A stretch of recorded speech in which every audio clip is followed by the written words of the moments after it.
Bem-vindos ao Jornal da Haq TV. Assalamu alaikum wa rahmatullahi wa barakatuh. Boa noite e vamos às notas para este encontro. Moçambique registrou nas últimas 24 horas 4 óbitos de pacientes com Covid-19, aumentando para 49 mortos, tendo ainda 148 casos positivos, referiu um comunicado de atualização de dados do Ministério da Saúde. Trata-se de pacientes de 20, 42, 63 e 73 anos que evoluíram para o óbito após agravamento do seu estado clínico durante o internamento numa unidade hospitalar da cidade de Maputo, refere a nota.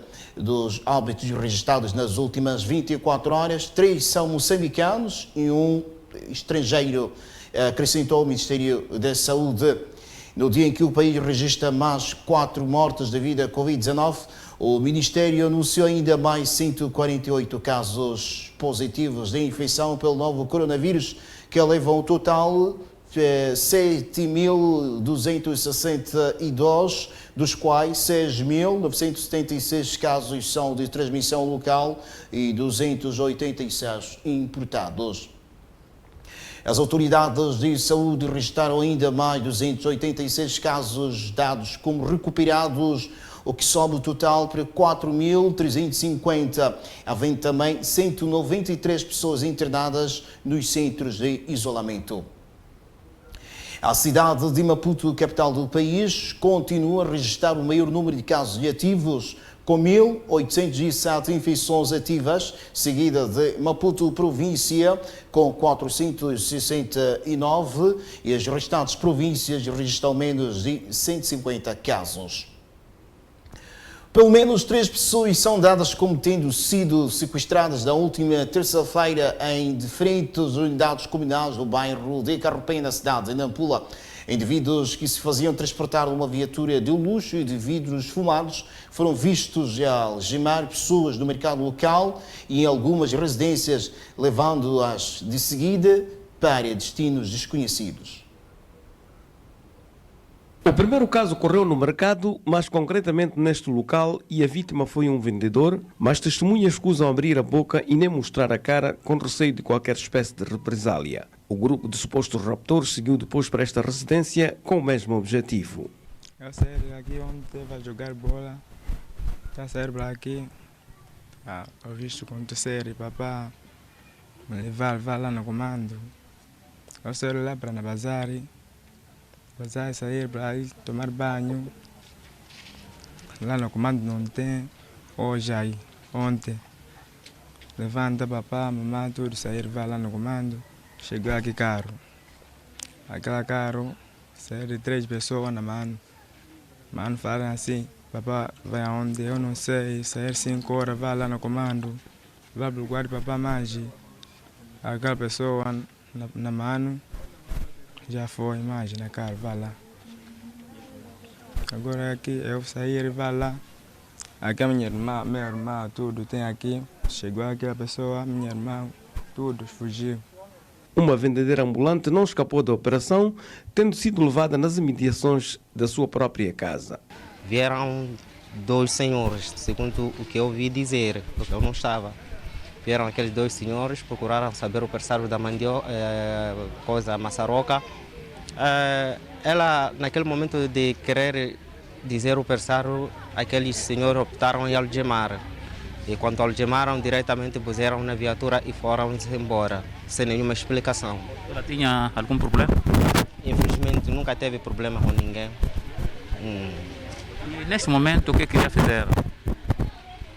Naturalmente, tentamos procurar em vários sítios. Quando vieram me buscar onde eu esteve, vim cá correr, tentamos fazer nossas buscas, circulamos em várias esquadras, até ontem mesmo circulamos, chegamos na 3ª esquadra, na 1ª esquadra, até na Cernic, assim como a promissão não foi possível. Apareceu uma viatura fechada de marca Prado, Toyota Prado. Começou a fazer uma ronda circular por todo o mercado. Então alguns jovens duvidaram do carro. Só que o carro de repente sumiu sem dar pistas. Depois de alguns minutos, apareceu uma viatura Ford Ranger Wheeltrack. Então, apareceram aqui, naquilo de consultar a mercadoria que ela vendia, não sei se era doce ou o quê, e tiraram a algema, algemaram aquela senhora, colocaram no carro, saíram bruscamente. Até a hora da nossa retirada do parque de Carropeia, não havia qualquer esclarecimento sobre as motivações da operação e muito menos o paradeiro das vítimas. Um cidadão de 34 anos de idade que em vida respondia pelo nome de Jamal Patrício foi encontrado sem vida na madrugada desta quarta-feira na unidade comunal Paulo Samuel Quencomba, no bairro de Moal, na cidade de Nampula. Não se sabe o certo o que teria originado a sua morte, mas presume-se que a ingerência excessiva de bebidas alcoólicas tenha sido a causa principal.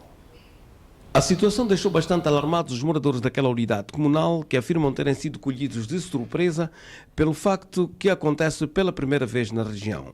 As autoridades locais desconhecem a verdadeira causa que originou a morte do cidadão que em vida dedicava-se à atividade de carregamento de sacos num dos mercados próximo à sua residência. A causa seja por doença, porque ele já tinha indícios, não é, de anemia, já tinha o corpo inflamado, não é? E quando saiu da casa não voltou mais. Foi a situação que se deu aqui, de se encontrar aqui, ele é morto. Ele andava a carregar sacos aí no mercado, para o seu sustento. Só que há que sublinhar uma coisa, era uma pessoa que bebia muito.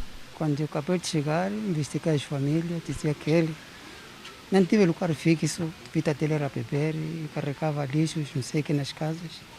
E bebia, às vezes não tive controle. Então, quando não se conhece, e ele sofria da saúde, está muito tempo não teve saúde suficiente.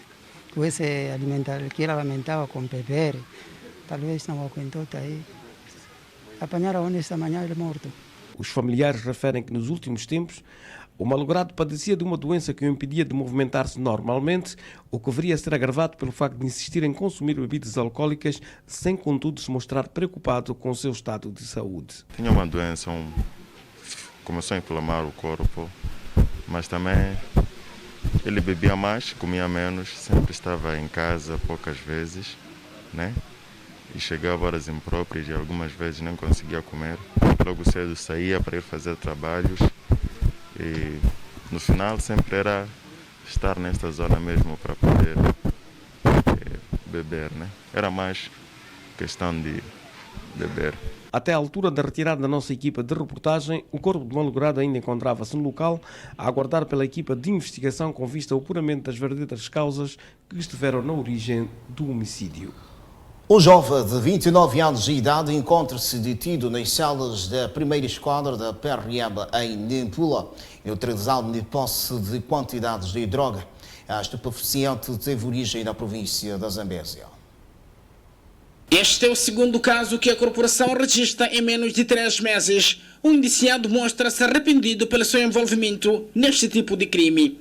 Eu tinha comprado lá na margem do rio Coiso Ligonha, daí para aquela emoção que eu ouvia nesse dia, comecei a transportar para aqui para eu revender também, para conseguir alguma coisa. Qual é a quantidade? Mais 4 quilos. Custa quanto? 2.000. E revender aonde? Qual é o mercado? Aqui mesmo na cidade. Tá bom, o que te motivou então a olhar para este negócio? Eu também não sei. Primeira vez? Sim. É a primeira vez que eu transporto. Sim. Para eu comprar, tem um amigo aí que me dizia que se você conseguir assim, chegar na cidade, há de ter um salto qualquer. Daí, com aquela emoção. A polícia diz que a neutralização do indivíduo resulta de um trabalho desenvolvido para evitar que a província de Nampula continue a ser classificada como o corredor de drogas. O trabalho que a PRM e o Cernic têm feito nos últimos tempos, este tipo de ações já não tem sido frequentes a nível da nossa província, uma vez que vocês puderam acompanhar no ano passado, tivemos várias apreensões de estupefacientes, não só de cannabis sativa, como de outros tipos de drogas que foram encontrados a entrar na nossa província e as nossas equipes estão preparadas para que façam esse tipo de apreensões e possam responsabilizar os seus atores pelo fato cometido. O porta-voz da PRM em Nampula garante que a corporação vai continuar implacável neste processo como forma de desencorajar este tipo de prática. A Associação dos Transportadores Rodoviários de Nampula mostra-se bastante preocupado com a intensificação dos ataques ao centro do país, perpetrados pelos homens da autoproclamada Junta Militar da Renamo, e pede uma solução urgente para o fim de conflitos que está provocando enormes prejuízos aos utentes que atravessam aquela região. A preocupação foi manifestada pelo presidente da agremiação, que considera ser oportuno encontrar-se alternativas visando acabar com o conflito que afeta principalmente os transportadores de carga e passageiros que continuam a acumular enormes prejuízos. Nós preocupa-nos bastante, sendo que o principal alvo são os transportes públicos de passageiro e os respectivos passageiros que estão a ser vítimas desses ataques. Preocupa-nos bastante, mas seguramos-nos que durante o trajeto a Força de Defesa e Segurança está no terreno, está a fazer um trabalho louvável, está protegendo os transportes, mas preocupa-nos sempre que há um ataque, o primeiro alvo é transportes públicos de passageiros. Isso preocupa-nos bastante. A única atividade que nós temos é esta de transportar, e as pessoas, os passageiros que sobem estes carros, são aqueles que só têm dinheiro para poder se fazer transportar nos autocarros. Então preocupa-nos porque de uma parte isto está-nos a tirar a clientela, mas também por uma parte são viaturas que estão a ser danificadas por um conflito que nós, os transportadores, não temos nada a ver. O presidente da Astra apela às autoridades governamentais no sentido de encontrar alternativas junto à liderança daquele movimento, visando acabar com os ataques que estão a deixar os transportadores bastante desesperados. Não sabemos o que é que está a acontecer, não fizemos parte deste conflito, apenas estamos a transportar e os resultados é que estamos a ser atacados. E gostaríamos de pedir, através destes órgãos de informação, pedirmos a quem de direito, aos patronos desta guerra, deste conflito, pararem de atacar os transportes públicos de passageiros, que nada tem a ver nesse conflito. Nós não podemos ser uma tábua de salvação, não podemos ser um escudo para que haja diálogo entre as partes. A Associação dos Transportadores Rodoviários de Nampula repudia os ataques e mostra-se disponível em dar o seu contributo, visando encontrar soluções viáveis que possam conduzir ao fim dos conflitos armados no país. Está tudo dito e feito para este encontro de quarta-feira. Graças pela atenção. Fique bem. Continuação de uma excelente noite em recepção dos nossos restantes serviços. Boa noite. Assalamu alaikum wa rahmatullahi wa barakatuh.